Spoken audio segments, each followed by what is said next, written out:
Libertad de prensa no es solo poder hablar de lo que uno quiere hablar. Es poder hacerlo sin represalias ni hostigamientos. La primera pregunta sería, Felipe, la condición del país después de las elecciones de la segunda vuelta. ¿Encuentras que hay una salida? ¿Es solamente como suelen decir, un calentamiento de calles y todo está hecho? ¿Qué te trae esta evaluación de la primera semana después de las elecciones? Buenos días, Felipe. Buenos días, Francisco. Gracias por la invitación. Un saludo a Osvaldo.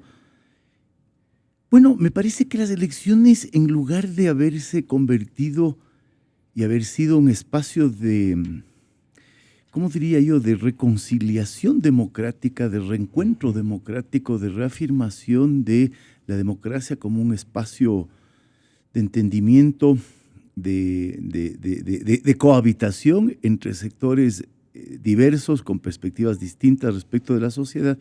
Lo que han hecho las elecciones ha sido continuar la polarización de los últimos 10 años y agravar esa polarización. Yo siento que estas elecciones, en lugar de restablecer las heridas, digamos, y generar un cierto consenso, al menos alrededor de la regla electoral más básica, que es la de la elección, y por lo tanto la de generar un sistema de gobierno y de autoridad que sea reconocido por todos, que sea legítimamente reconocido por todos, eso se ha dividido y se ha fracturado. Entonces veo que esta segunda vuelta es la continuación de la polarización de los últimos 10 años y un agravamiento de esa polarización. Pero en estos 10 años de esa polarización sí era 70-30, como dirían así, y ahora parecería que mitad-mitad. Sí, ahora es más compleja porque el país está dividido. Antes era una polarización con un claro predominio, con una clara hegemonía de Alianza País. Pero igual polarización, ¿no? Porque este discurso de la Revolución Ciudadana es un discurso de raíces populistas que sistemáticamente nos está dividiendo, nos está transformando en una sociedad dividida en grupos antagónicos, ¿no? Que tiene distintos matices. Pero claro, ahora y ese dominio electoral, ese respaldo mayoritario a la Revolución Ciudadana se ha perdido y el país está dividido. Está dividido y está enemistado, está distanciado, está roto, está fracturado, como decía, en una cuestión básica de la convivencia democrática, como es el reconocimiento a un proceso electoral. Y cuando eso se rompe, esa es la preocupación con la que yo veo esta semana, cuando eso se rompe, digamos, la sociedad queda expuesta a sus enfrentamientos sin ningún tipo de espacios de mediación y de reconciliación, ¿no? Entonces todo lo que pasa me parece a mí que va peligrosamente en esa dirección. Hay provocación de los militares, digamos, de los ciudadanos, algunos, a los militares, y ya desde el análisis, ya no solo como oficial o exoficial de las Fuerzas Armadas, en el análisis, ¿a usted le queda debiendo algo el proceso? Muy buenos días, gracias por la invitación. Mi saludo, Felipe, que me recuerdas mis gratísimos momentos en Flaxo. Lo que estamos viviendo, según acaba de notar Felipe, a más de esta polarización social que es gravísima para la sociedad. Decíamos que la situación, el ambiente que tiene el país, en primer lugar está matizado por un gravísimo problema que es la polarización social que había mencionado Felipe. Por otro lado, hay que considerar que hay una disfuncionalidad democrática.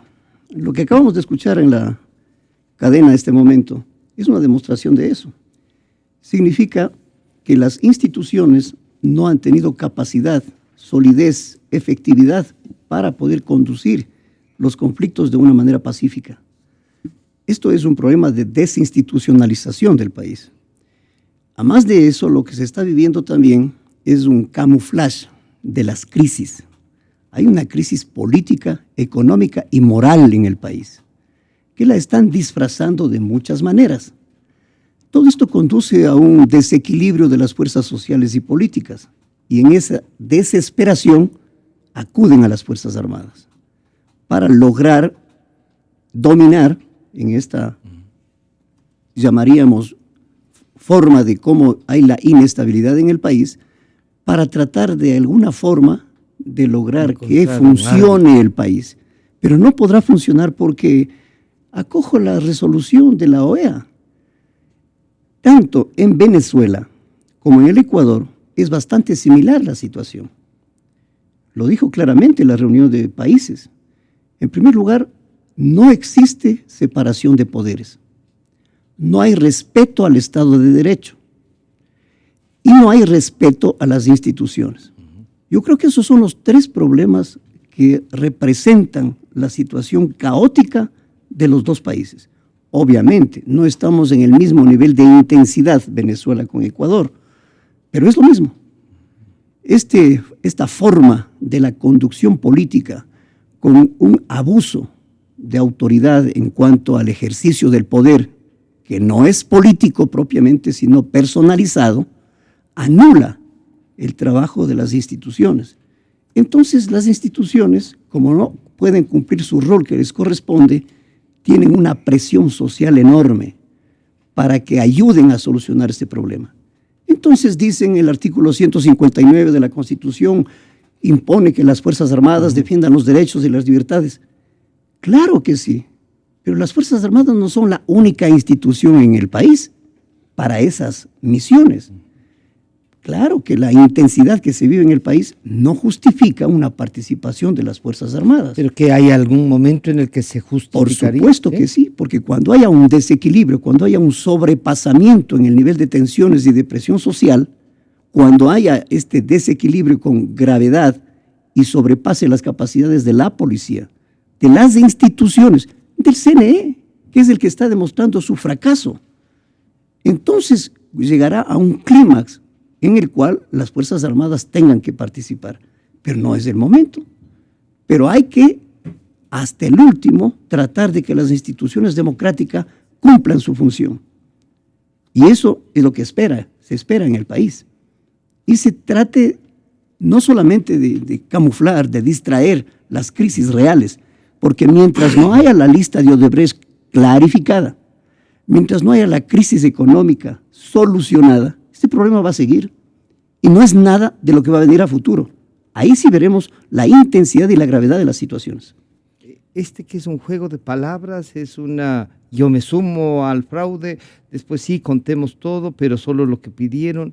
¿Cómo entendemos esto? Correa defiende sus instituciones, y subrayo sus instituciones, porque le pertenecen al Ejecutivo, porque están bajo el dominio del Ejecutivo, porque están bajo la vigilancia del Ejecutivo.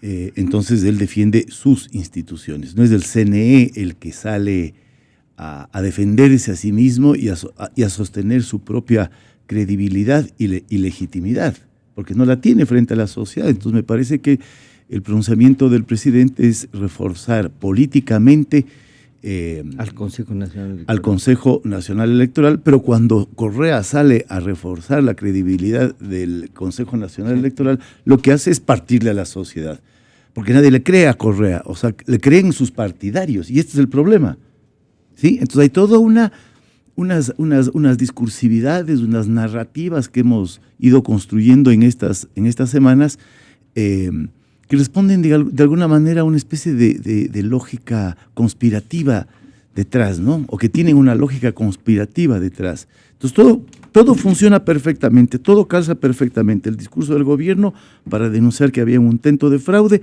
y el discurso de la oposición para denunciar el fraude. Entonces, eso me parece que es un juego ya muy repetitivo de la política, pero cada vez en un grado más alto de conflictividad y de fractura, que llega, digamos, al extremo de, poco lo que decía Osvaldo, violentar el Estado de Derecho a través de acciones como el asalto a las instalaciones de Sedatos, que eso es inaceptable, un acto de abuso autoritario del poder.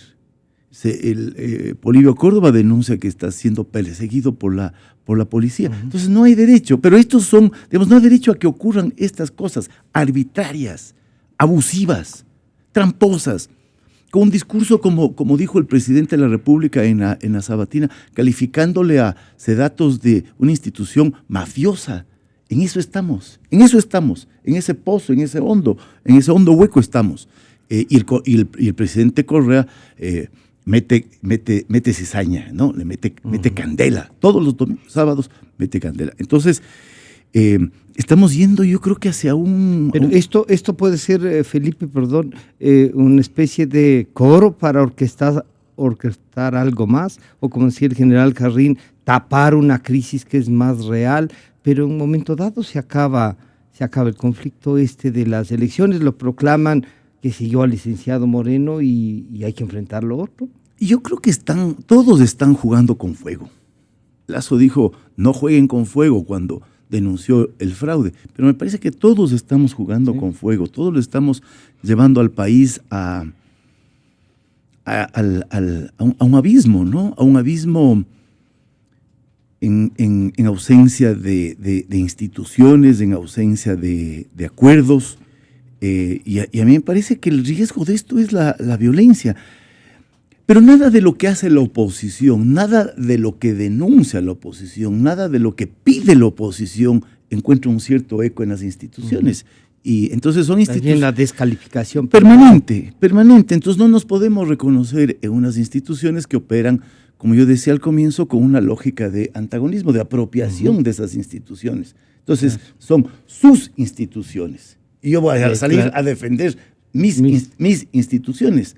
Pero mientras más defienda Correa sus instituciones, menos nos reconocemos los otros en esas instituciones. Y este es un camino muy largo que ha recorrido la sociedad ecuatoriana, y lo que yo veo es que del lado del gobierno, del lado del aparato del gobierno, porque además vemos que está funcionando un aparato, no hay el menor interés, la menor voluntad por abrir las instituciones y acoger las voces de los otros, ¿no? Por más que digan, sí, vamos a revisar 1.800 actas, quieren 4.000 actas. Eso lo dicen porque tienen la certeza de que no va a pasar nada. Entonces es un juego que diluye un poco las salidas de la crisis, ¿no?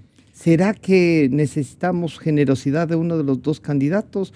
O como alguien dijo por Guayaquil, hay que perder con dignidad. ¿Qué significará eso, Felipe?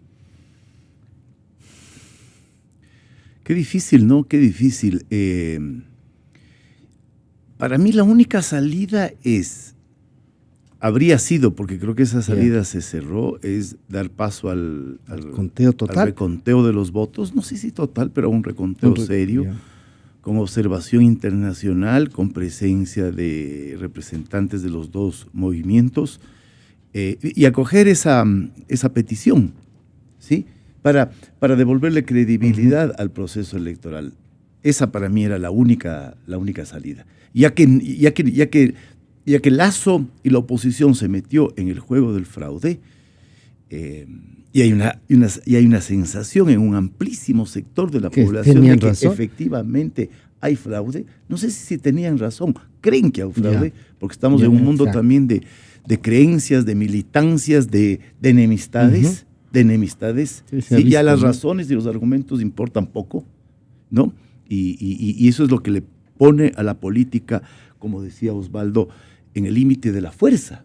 O sea, ya no hay legitimidad. Lo que hay es fuerza. Y lo que hay es demostración de fuerza. ¿Quién tiene el aparato? Tiene el gobierno. Entonces, lo que se hace con Sedatos, lo que se hace con las oficinas de Creo. La amonestación, ¿no? A Diego Oquendo. La amonestación a Diego Oquendo, ¿no es cierto? Porque ya no les quedan muchos recursos de poder. O el único recurso de poder que les va quedando es la fuerza. Y luego hay un hecho que es importantísimo, ¿no? Que además es una ceguera política, yo creo que también del gobierno, ¿no? Este es un gobierno, este es un movimiento y un candidato, Lenín Moreno, que perdió en las principales ciudades del país. Y es ahí donde vemos las protestas y las marchas denunciando el fraude. Quito, Guayaquil, comentábamos con Osvaldo, Guayaquil es impresionante, Guayaquil está movilizada. Como nunca antes, ¿no? No lo habíamos visto Riobamba, antes, creo que Loja. Entonces, ¿cómo va a gobernar? ¿Cómo va a gobernar? ¿Cómo va a gobernar? Es una ceguera, es una torpeza política. Una torpeza política que lo que hace es, ya somos un poco repetitivos de lo que estamos diciendo, sí, porque el escenario es repetitivo, pero cada vez se agrava más, hace que la política caiga en la fuerza. Y un comentario y observación a lo que decía Osvaldo en relación con Ecuador y Venezuela. O el diseño, o la descripción que él hacía del diseño del régimen político ecuatoriano. Efectivamente, este es un gobierno populista, como es la revolución chavista, y en los gobiernos populistas lo que legitima es el vínculo directo entre el líder y los seguidores. No hay instituciones, no hay Estado de Derecho, no hay desconcentración del poder. O sea, es un poder que está centralizado y concentrado en la figura del presidente. Y como decía muy bien Osvaldo, la palabra del presidente es la ley. En eso se parece al chavismo. O sea, porque creo que el chavismo y la literatura les trata como populismos radicales a los dos, ¿no? Son sociedades distintas, con trayectorias históricas distintas, pero con modelos de funcionamiento político hoy muy parecidos, ¿no? Entonces, eso hay que tener en cuenta. No es que nos hemos comprado la franquicia venezolana, como a veces se dice superficialmente. El problema es que la manera como entienden la política los dos gobiernos y cómo entienden el liderazgo político los dos gobiernos es similar. ¿Cómo usted visualiza? No hay ninguna posibilidad sino de que entre a este engranaje o si encuentra alguna posibilidad de que esto pueda cambiar, de que el presidente Moreno, si así ya lo deciden, diga, a ver, esto va a ser mi línea, vamos a cambiar esto. ¿Sí encuentra esa posibilidad o tiene las mismas dudas que Felipe también nos acaba de decir? No va a cambiar porque evidentemente es el mismo proyecto político, es el mismo partido político. El guión está trazado, la cancha está trazada para que realice cualquier tipo de maniobra engañosa, porque no es de otra manera. Y cuando me refiero al liderazgo, es un desafío del presente. Es una demostración de la falta de liderazgo político en la conducción del país. Y a su vez, con el discurso de tratar de aparentar que se es diferente, diciendo que es de todos los ecuatorianos, es una confirmación de la falta de liderazgo que existe. Pero superado, si es que se supera, y en buena forma, la situación que estamos viviendo, vamos a caer en lo que ya he mencionado anteriormente. La propia crisis tiene que llegar después. Porque los dos pilares en los que se sostiene la estabilidad se llama lista de Odebrecht y la crisis económica. Eso no lo va a solucionar con un discurso, o no van a poderlo seguir tapando, porque eso es real, eso es efectivo. Entonces, todos los diseñadores de la nueva política que se supone se la aplicaría, va a caer en la gravedad de la imposibilidad de seguir tapando, porque tiene que salir. Y no es que van a traer ahora que el feriado bancario o que van a decir que en la época de la República había corrupción. Eso sirve para la transitoriedad que estamos viviendo. El real problema se va a presentar después. Junio que se abran las listas. Exactamente, cuando se abran, cuando se clarifiquen estas situaciones, ahí vamos a vivir la crisis real. Porque no es posible de que el discurso tape, o que la agresión, la descalificación, o que la violencia política anule la voz de la ciudadanía, el papel de las instituciones que tienen que trabajar y demostrarse. Por esta razón, si es que se quiere llegar a buen término, lo que se trata es de que haya la verdad, de que se cohesione al país, de que las instituciones tengan un espacio de poderse pronunciar y no sea la voz del Ejecutivo la que domine y la que diga y la oriente el cómo tiene que solucionarse. Tienen fiscal, tienen contralor, la ciudadanía puede decir, vean, ya están juzgados además algunos, o sea, el hecho es cierto, ya está juzgado, hay presos. ¿Qué más quieren? Nos pueden decir. ¿Tú crees que además de esta confrontación con la que terminaría el proceso, la lista de Odebrecht, como dice el general, y las otras cosas que están pendientes, generará mayor confrontación o se utilizará para tapar la crisis real de las otras cosas?